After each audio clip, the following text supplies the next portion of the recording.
Hola a todos, bienvenidos a esta segunda semana, segundo bloque. Perdón por subir ahorita el video, tuve algunos problemas técnicos, pero bueno, aquí vamos. Este es nuestro segundo tema, que es la planeación estratégica, donde veremos la naturaleza y estructura de la planeación estratégica, el proceso y filosofía de la planeación estratégica, retrospectiva y prospectiva como subtemas en este bloque. Hay una tipología de Russell-Ackoff que provee una provocativa y útil forma de comprender los procesos de planeación que van desde que no hace planeación hasta cómo debería de hacerse la planeación, y entonces Ackoff plantea 4 formas de planeación que son las siguientes. La primera es una planeación reactiva, que es una planeación a través del espejo retrovisor, así le llama, y es planear con base en los éxitos del pasado, con el ayer de oro, y bueno, se enfoca en lo que ya se hizo, no lo que está pasando. No es una buena planeación porque no toma en cuenta, pues, por ejemplo, los avances tecnológicos, los avances en materia de capital humano, etcétera, y se centra solamente en cómo le iba bien en el pasado. Un ejemplo de esto, pues, es Kodak, que se queda precisamente en el pasado, no se actualiza, y pues prácticamente quiebra y después se rehace, pero bueno, ya no llega al nivel que tenía en ese ayer de oro, donde era la número uno en venta de cámaras no profesionales y rollos para las cámaras, ¿no? La segunda es la planeación inactiva, que es simplemente seguir la corriente, actuar conforme van pasando los hechos, confiar en ingeniárselas.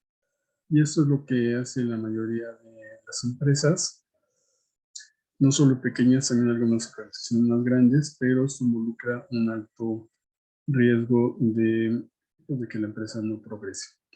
La tercera planeación es preactiva y nos estamos preparando para el futuro. La mayoría de las organizaciones utilizan este modelo. Implica que la organización comprenda tanto como pueda cómo ha de ser el futuro que la afectará y se prepare para esos acontecimientos. Es entonces una planeación proactiva donde sí busca prepararse, pero quizá no entiende muy bien cómo puede ser el futuro. Y la cuarta planeación es la proactiva, una planeación estratégica proactiva, que es ya diseñando el futuro y haciendo que pase ese futuro. Entonces, estas organizaciones creen en sus propias acciones, que estas pueden dar forma al futuro.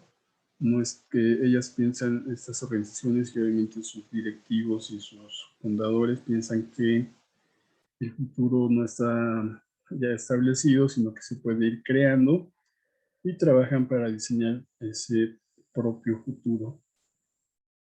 Esa es la planeación estratégica que deberíamos de seguir en las empresas para precisamente crear un diseño de el propio futuro de la empresa. En cuanto al esquema detallado de las fases del plan estratégico, podemos establecer que hay 5 fases, algunas ya las estamos viendo en este tema y en el anterior, y otras por supuesto las veremos.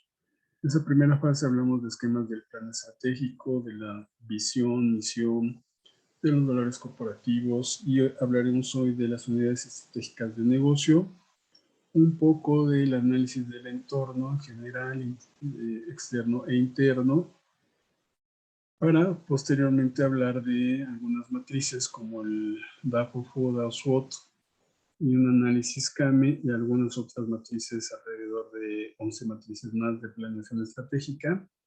Para una fase 4 se debe de definir el negocio, la estrategia corporativa, es decir, qué cartera de negocios tendremos, la estrategia competitiva y las estrategias funcionales. Y finalmente, en la fase 5, implantar esas estrategias a través del diseño de la organización y los planes de acción. Todo esto que estamos viendo es incluso el trabajo final que ustedes entregarán. En la planeación estratégica es muy importante en la cultura corporativa, y para definir cultura diremos que es un modelo de creencias, expectativas profundamente mantenidas en común por los miembros de la organización, y yo diría que establecidas por los fundadores de la empresa. Estas creencias a su vez dan lugar a los valores que son apreciados por la organización y por sus miembros. Estos valores nuevamente dan lugar a normas específicas para un lugar y un tiempo determinados, que son evidencias del comportamiento que puede observar esta organización. El comportamiento normativo a su vez constituye las bases de las creencias y valores de los que provienen estas normas.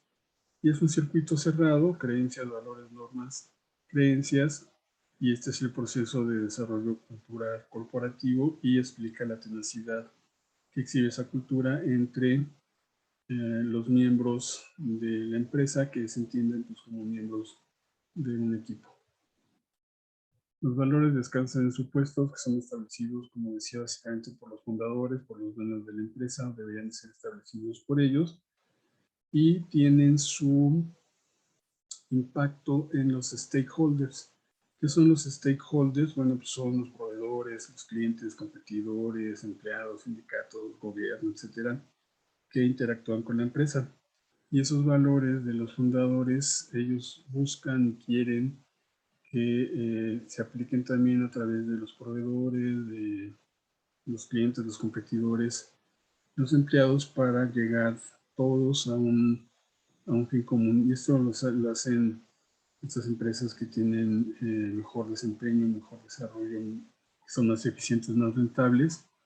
Y de alguna manera son esos valores, como decía, de los fundadores, los que reflejan la organización, que tratan de permear a los proveedores. Por ejemplo, si el fundador de la empresa cree digamos, en el cuidado del medio ambiente, seguramente será parte de los valores de la empresa, y seguramente le pedirá a sus proveedores y a sus clientes, a los empleados, al sindicato, pues que también busquen esa parte de ser,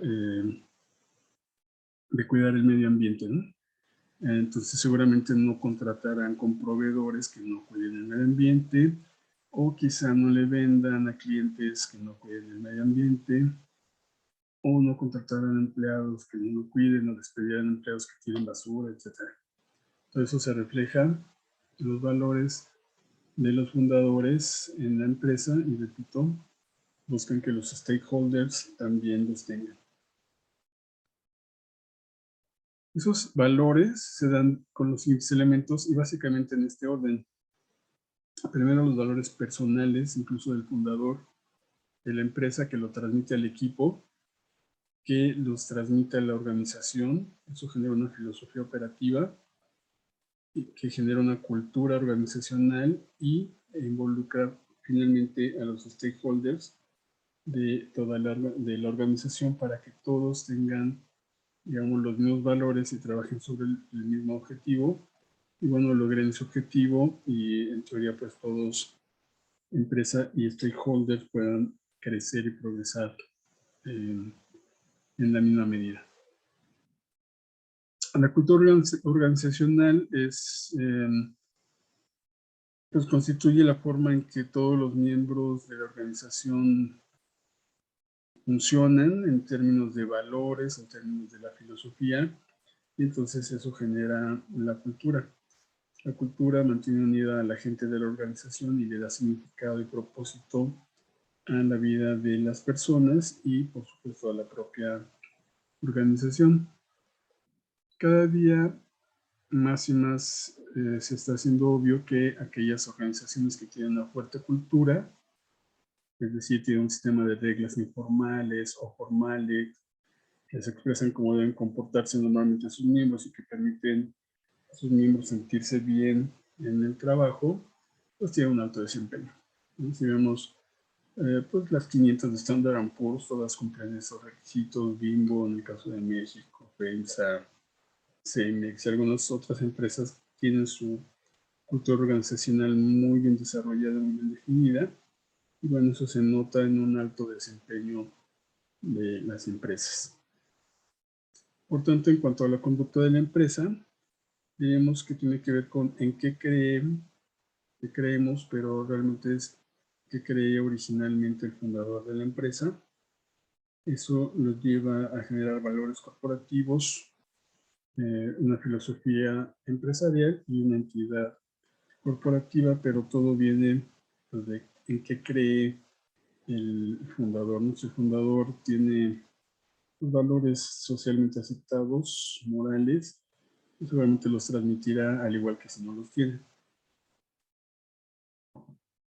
En esa cultura hay varios conceptos. Uno de ellos son los llamados héroes, que son las personas que personifican los valores de la organización. Las grandes organizaciones, que algún día fueron pequeñas, por supuesto, tienen estos héroes que generalmente son los fundadores.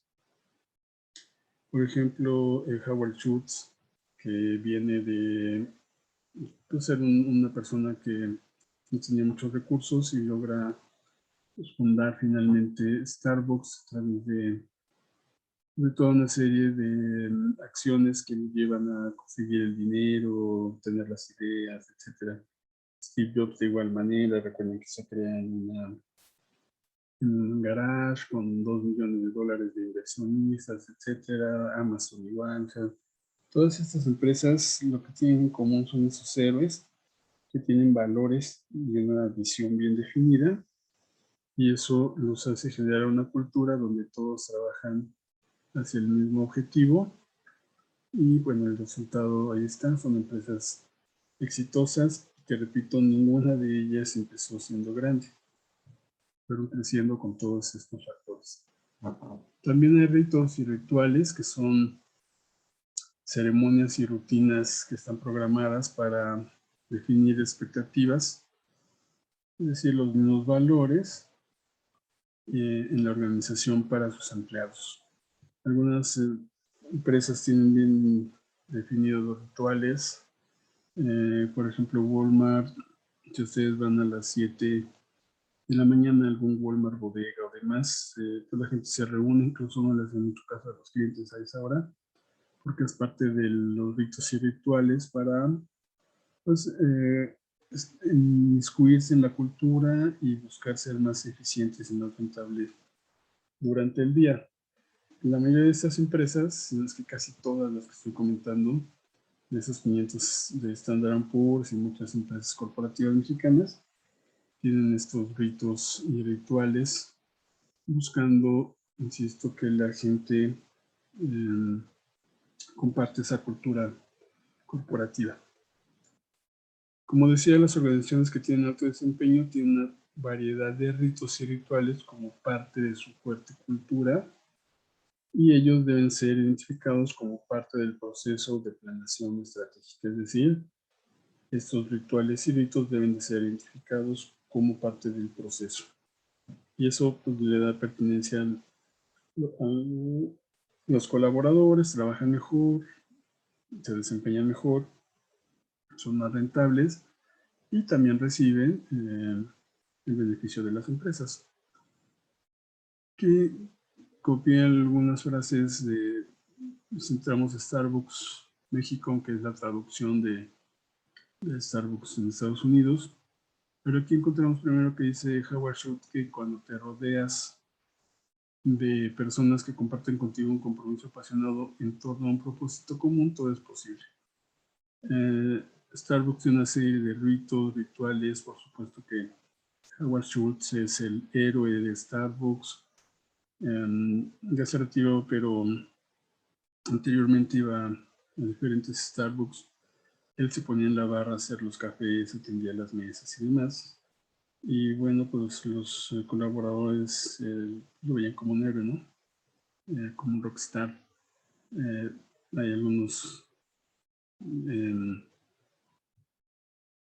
videos sobre cómo hacía esto Howard Schultz, y pues la gente cómo se quedaba viendo, los empleados nuevos no podían creer que que el CEO estuviera ahí atendiendo, pero eso también les daba esa idea de que era una familia, ¿no?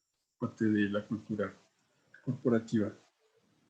En ese sentido también Starbucks tiene la parte del impacto social, donde tienen un liderazgo en sustentabilidad, todos sembramos café, abastecimiento ético, apoyo a caficultores, retos de café sostenible, cuidar del medio ambiente, alimento para compartir, etcétera, una serie de puntos sociales que identifican los valores de la empresa, de Starbucks en este caso, y que, bueno, pues ante los stakeholders como los clientes, los proveedores, el gobierno, pues resultan atractivos estos valores. En el caso de Apple, tiene también en su página traducida al español, o la de México, que es igual que la de Estados Unidos, pero bueno, tiene la parte de los valores, donde son accesibilidad, medio ambiente y privacidad. Y en ese caso de medio ambiente, pues indican que son neutros en carbono y que para el 2030 todos los productos también lo serán. Y como pueden observar, pues es una parte de los valores no contaminar, y algunos clientes, proveedores, gobierno, pues se relacionarán con este valor relacionado con el medio ambiente y apoyarán, en este caso, a Apple. Y Apple seguramente pues ya no le comprará a proveedores que no estén dentro de este esquema. Y ese es el análisis de los stakeholders, cómo lograr que estos grupos, individuos, organizaciones sean impactados por el plan estratégico y que trabajen en pro de nuestro plan estratégico, que ayuden a la empresa a crecer, a ser más eficiente y más rentable en una relación recíproca, donde la empresa pues también les ayudará a todos estos stakeholders. Por ejemplo, en el caso del stakeholder gobierno, pues pagando los impuestos adecuados, generando trabajo, etc. Hay dos asuntos importantes con ellos, es identificarlos y, como decía, la forma en que vamos a encarar los objetivos con los stakeholders. Si un proveedor, en el caso del carbono que veíamos con Apple, un proveedor no va a estar alineado con nuestros valores, pues seguramente habrá algún conflicto entre proveedor y comprador, y lo que se busca, bueno, es que todos estén alineados con los objetivos. Aquí, claro que importa mucho quién tiene el poder de decisión, si el comprador o el vendedor, pero creo que en términos generales, si los valores y los objetivos son adecuados desde el punto de vista social, se ajustarán ambas partes. Algo muy importante en la planeación estratégica y en nuestro tema es el modelo de negocio. El modelo de negocio es lo que realmente define o hace la diferencia entre las empresas. Por ejemplo, en su momento el Speedy System de McDonald's pues, creó ese modelo de negocio en la industria de la alimentación, de la comida rápida. Antes eran un poquito más rápidos, hacían una hamburguesa cada 30 segundos. Hoy siguen siendo relativamente rápidos. Y ese es el modelo de negocios que después mucho copiaron.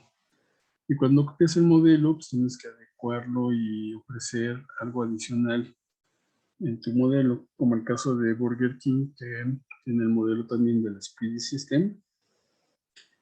Pero bueno, para diferenciarse y crear ese modelo de negocio, pues aplica el concepto de a la parrilla es mejor, y algunos otros aplican que es a las brasas, y hacen alguna diferenciación en su producto para poder crear ese modelo de negocio. ¿Qué otro modelo de negocio hay? Bueno, pues el de Amazon, ¿no? Que inició haciendo la entrega a domicilio, el de Netflix, que empezó con el streaming. Entonces, todas esas empresas tienen sus modelos de negocios, como ya vimos en el video anterior, Oxxo y demás. Y quiero insistir en esto porque la parte estratégica es muy importante, el modelo de negocio. Modelo de negocio produce una concreta y cuantificada versión del futuro deseado para la organización. En el video anterior y en las notas anteriores comenté el de OXXO, y todo su modelo de negocio es poder ofrecer muchos productos y muchos servicios en un solo lugar para cierto segmento de la población. Y eso lo ha diferenciado de sus competidores. También, digamos, la cantidad que hay también es parte de la estrategia, el número de negocios que hay, de OXXOs, es parte también de la estrategia en ese modelo de negocio. La propia universidad en línea es un modelo de negocio de llevar la educación en línea en forma no presencial. Eso es un modelo de negocio. El perfil estratégico de la organización tiene que ver con la forma de pensar de la organización, que a su vez una organización no piensa. O sea, tenemos que entender eso también, que la organización como tal no piensa. Lo decimos de esa manera porque, bueno, pues es una empresa, pero pues obviamente está conformada por personas, y la organización piensa lo que piensan las personas. Entonces, cuando hablo de la forma de pensar de la organización, realmente estoy hablando de la forma de pensar de los estrategas, del CEO, del fundador de la empresa respecto de ciertas posturas. Pero en la capacidad que tienen esas personas de encarar proactivamente el futuro, su postura frente a la competencia, es lo que realmente constituye el perfil estratégico que se transmite a la empresa. Eso tiene que ver con la postura del estratega frente a la competencia. Y en este caso, en este ejemplo, más bien el CEO de Apple, que es como saben, Steve Jobs, describía el proceso de planeación, primero proyectando la empresa a 5 años, creando una imagen visual de lo que sería la economía mundial, de lo que sería la industria de la informática y de la empresa. Cuando había un acuerdo sobre esto, el equipo regresaba al presente imaginando qué se necesita hoy para alcanzar dicho futuro. Y eso es lo que hemos visto, que es precisamente la planeación y la planeación estratégica. Cómo me veo en el futuro y qué necesito hoy para lograr ese futuro, ¿no? Esto es lo que tiene que ver con la forma de pensar de Steve Jobs, y que tiene que ver, por supuesto, con la innovación en los negocios. Sin una visión de esa naturaleza, es decir, de la innovación que guíe el proceso, se corre el riesgo de solo producir una extensión lineal de lo que ya se tiene. Regreso al caso de Kodak. Bueno, pues la proyección era cómo me veo. Pues me veo como haciendo cámaras, ¿no? No me veo investigando, no me veo analizando tendencias. Y bueno, pues eso tuvo sus consecuencias. También le pasó a Blockbuster, por supuesto. Le ha pasado a muchos negocios que no toman en cuenta esto, que me parece importante, que pensaba Steve Jobs, de planear cómo me veo, analizar toda la industria, todo el mercado, toda la economía, analizar cómo me veo y pensar qué necesito hacer hoy para llegar a ese punto donde me veo en 5 años. Es importante establecer plazos para la planeación, porque también lo comenté en mis notas anteriores en el video. Decir como visión, pues me veo en 10 años como líder, perdón, me veo como líder en el futuro. Pues hay que establecer fechas, ¿no? Hay que ponerle fecha para poder ir midiendo si estoy logrando eso o no. Si solo digo me veo como líder, pues no hay una forma de poder medirlo si no tengo una fecha. Por eso los planes, generalmente las visiones, se establecen a plazos de 5 años y se van renovando las visiones, no así las misiones, donde la esencia queda. Lo que se va renovando es cómo me veo en el tiempo. En cuanto a la postura frente a la competencia, decía Michael Porter distingue 3 estrategias en general y 5 en particular que enseguida veremos.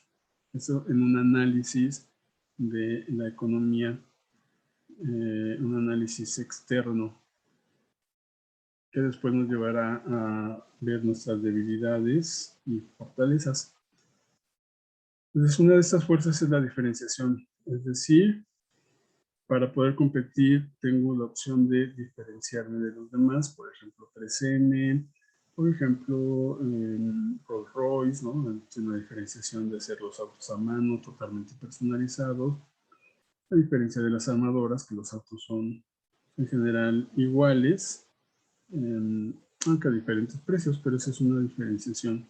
Otras que puede ser líder en costos, como Walmart, que tiene ese liderazgo en costos y precios, y que de hecho también tiene la diferenciación, porque la forma en cómo se muestra Walmart ante el mercado es precios bajos siempre, no dice precios bajos cada quincena o cada semana, o miércoles de plaza, o cosas por el estilo. Ahí es, siempre hay precios bajos, siempre hay productos frescos, y esa es una idea que tiene Walmart, que trata de transmitir al mercado con base en estas estrategias genéricas. Y la tercera, perdón, es la focalización, es decir, entrar en un nicho de mercado importante, rentable, que me permita establecer una estrategia para movilizar mis productos. Puede ser una área geográfica, puede ser un grupo de personas, alguna idea, etcétera, pero muy focalizado en un nicho. Estas son las estrategias generales para poder competir en los mercados. Los elementos para la elaboración de ese modelo estratégico tienen que ver con establecer objetivos de la organización claramente cuantificados, como comentaba, y los resultados de esta fase comprenden 4 elementos. Se generan líneas de negocio o actividades estratégicas que desarrollan la empresa para cumplir su misión. Indicadores clave o los Key Performance Indicator que ayudan a darle seguimiento a esa planeación. Sin estos indicadores no tenemos seguimiento. Necesitamos tener los indicadores para poder saber si nuestra estrategia está dando resultados.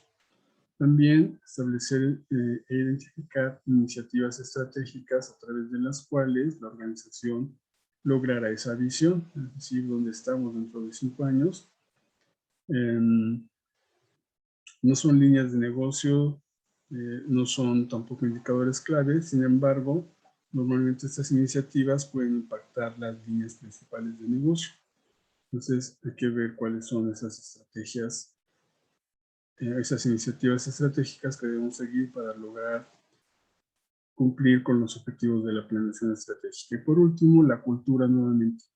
La cultura es necesaria para respaldar el logro de las referidas líneas de negocios y los indicadores claves de éxito. En el caso de 3M, por ejemplo, tiene una cultura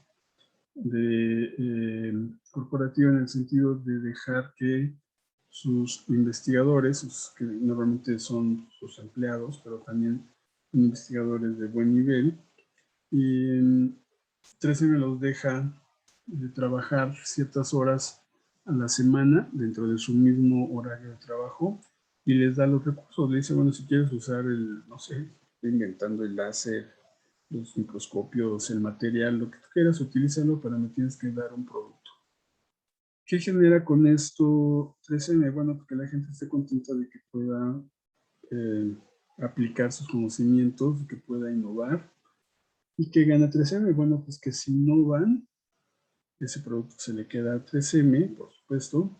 3M hace gerente de marca o del producto a quien lo desarrolla, y los dos ganan. Quien lo desarrolla, pues se vuelve gerente de marca, con mayores ingresos, que es una unidad estratégica de negocios que ahorita lo veremos, y 3M pues tiene un producto nuevo que meter al mercado, se hacen comités, se examina si el producto tiene mercado, etcétera, y de actualizarse pasa lo que estoy comentando, se produce, se hace el producto, se manufactura, y la persona que lo desarrolla ese equipo pues toma la parte directiva de ese producto, en especial en estas líneas de negocio, y eso es parte de la cultura corporativa de 3M. Esto lleva, como comentaba, a las estrategias, las unidades estratégicas de negocio. ¿Qué es una unidad estratégica de negocio? Puede ser una empresa, una parte de la empresa, incluso un solo producto. Puede ser una fuerza de ventas, puede ser competidores, que tenga que ver con competidores y con clientes, y se sustenta en 3 dimensiones: el servicio, o la base aportada por el producto al cliente, es decir, el producto, la tecnología y el mercado. Por tanto, como comentaba en el caso de 3M, en 3M se desarrolló el disco compacto originalmente, y entonces eso se vuelve una unidad de negocio estratégica. Si inventan, no sé, cualquier otra cosa, una vacuna contra, no sé, contra cualquier cosa, bueno, eso se vuelve una unidad estratégica de negocio, con sus propios costos, sus propios ingresos, sus propios Key Performance Indicators, o sea, es como una empresa aparte. Y entonces, pues se ve de esa manera y se le da un seguimiento específico a esas unidades estratégicas de negocio. Por tanto, es muy importante para las empresas poder definir cuáles son sus unidades estratégicas de negocio. En el caso de FEMSA, pues son muy claras, es la cervecería o las cervezas. Dentro de ellas, alguna en particular seguramente podría ser una unidad estratégica de negocios, o todas. Después la venta de refrescos. Los OXXOs, que son unidades estratégicas de negocio independientes en FEMSA, o con sus propios costos, sus propios ingresos, sus propios indicadores. Y las gasolineras, OXXO Gas, que también son unidades estratégicas de negocio, que tienen sus propias estrategias, sus propias visiones, sus propias decisiones, pero en una misión global de FEMSA, y también en una visión global de FEMSA. E incluso puede ser que OXXO Gas y OXXO tengan sus propias misiones, siempre en línea con la misión pues de todo FEMSA, siendo estas unas unidades estratégicas de negocio. Por eso son muy importantes las unidades estratégicas de negocio. Aquí hay una figura de cómo pudieran funcionar. Tengo, decía, el OXXO, pues, con sus productos, servicios, etcétera. OXXO Gas igual con sus productos y servicios, y las dos tienen sus propias estrategias, sus propias planeaciones, que están en línea con la misión, visión y estrategias de todo FEMSA. Las estrategias no deben surgir de la nada, responden al entorno del negocio, y bueno, por eso es importante analizar la situación del entorno general de todo el mercado, la economía, la tecnología, la parte laboral, política, legal, etcétera, para poder definir esas estrategias. Y hay un análisis que se llama PEST, que es un análisis político, de ahí viene la P, política. Incluso me parece que en español es prácticamente igual. La parte económica, la parte social y la parte tecnológica. Incluso el nuevo modelo tiene una E adicional, que es la parte del medio ambiente. Y consiste en examinar precisamente esos 4 entornos generales, que es el entorno económico, tecnológico, social y político. Por ejemplo, en el económico, cómo está el PIB, la demanda, la inflación. En el político, legislación fiscal, por ejemplo, en cuestiones de comida que le llaman chatarra, que quitaron el poder manejar dibujos animados, pues hay que tener alguna estrategia, que quitaron que hay que ponerle sellos, de 4 sellos o 2 o 3 de sodio, azúcar, grasas y demás, pues también hay que tener algunas estrategias. Algunas empresas cambiaron, dijeron, bueno, pues está bien, si quieren algo más sano, pues cambiamos totalmente y quitamos todo lo malo que tenía. Pues habrá que cómo reacciona el mercado nada más en ese sentido. Cambios políticos, protecciones al consumidor, la parte tecnológica, innovaciones, internet, incentivos públicos. Y en la social, por ejemplo, el envejecimiento de la población o en el caso de África, el crecimiento de la población. Prolongación de jóvenes en el hogar, ahora viven más tiempo en casa, el nivel de riqueza, movimientos migratorios, estilos de vida, etc. Siempre hay que hacer un análisis del entorno cada año o antes, depende de cómo se mueve, para ver qué estrategias debemos seguir para mantener nuestra posición en el mercado e incluso pues, incrementarla. Y con eso llegamos a la parte final de este bloque donde hablaremos del modelo de las 5 fuerzas desarrollado por Porter, que son 5 fuerzas competitivas básicas. Y antes de que lo olvide, hay 2 cosas. Una, bueno, estoy dejando una lectura sobre ritos y rituales de Walmart, que está muy interesante si quieren leerla, no es obligatorio, pero nos dará una mejor idea de cómo esos ritos y rituales ayudan en el desarrollo de la empresa en términos pues, de eficiencia, que se traduce en mayores ingresos y mayor rentabilidad. Y bueno, después también leerán un poco más sobre los modelos, sobre el modelo de Porter. Ahorita es una idea general de cómo es el modelo y qué se ve en ese modelo. Bueno, en el modelo, perdón, se me ve muy rápido mi mouse.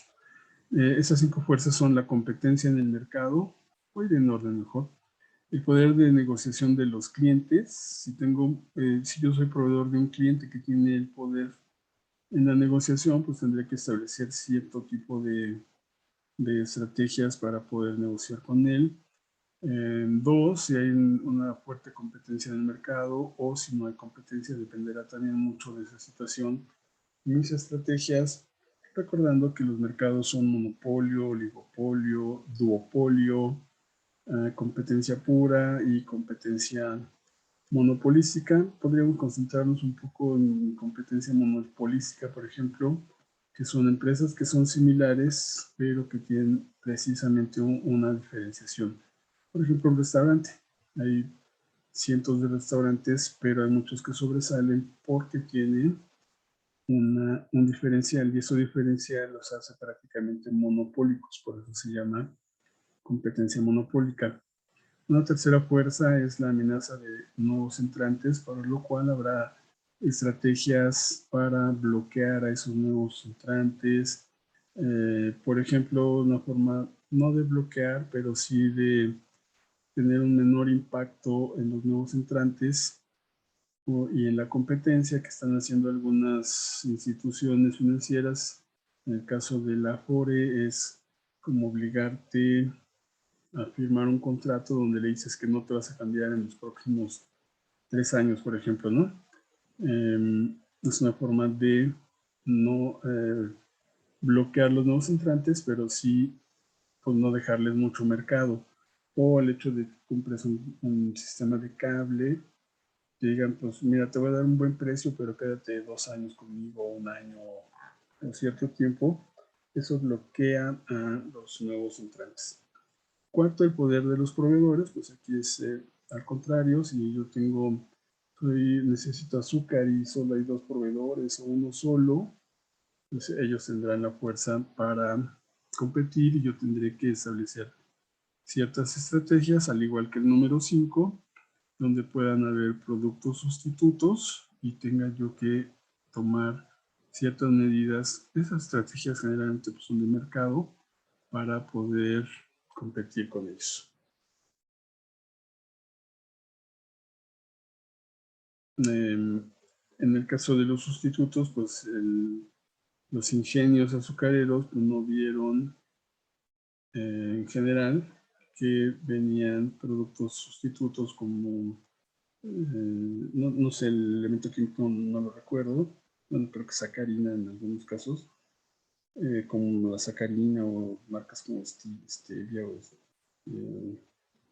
algunos endulcorantes, y bueno, pues desplazó una cantidad importante de azúcar y tuvieron que establecer algunos otros esquemas, algunas otras estrategias para poder competir con esos productos sustitutos.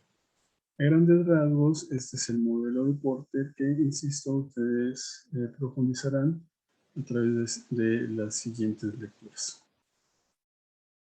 Este es la bibliografía para este segundo bloque. Pues muchas gracias por su atención y nos vemos en el tercer bloque.